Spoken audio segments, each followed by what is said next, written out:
বুধবার সকাল ৯টা থেকে ফের উচ্ছেদ অভিযান শুরু করলো কোচবিহার পুরসভা। এদিন সকালে দুটি নির্মীয়মান কংক্রিটের দোকান জেসিবি দিয়ে ভেঙে দিল পুরকর্মীরা। এদিন পুরসভা সূত্রে জানানো হয়, কোচবিহার রাসমেলা মাঠ সংলগ্ন এলাকায় হাইড্রেনের ওপর দুটি কংক্রিটের দোকান তৈরি করা হচ্ছিল।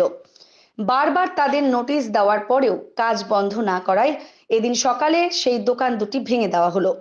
সকাল সকাল পুরসভার এই অভিযানে ভিড় জমে যায় রাসমেলা মাঠ এলাকায়।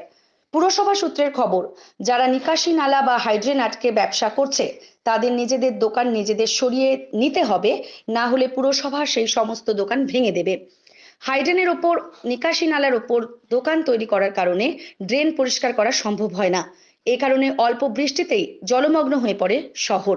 শহরকে জলমগ্নের হাত থেকে বাঁচাতেই এই অভিযান শুরু করলো কোচবিহার পুরসভা।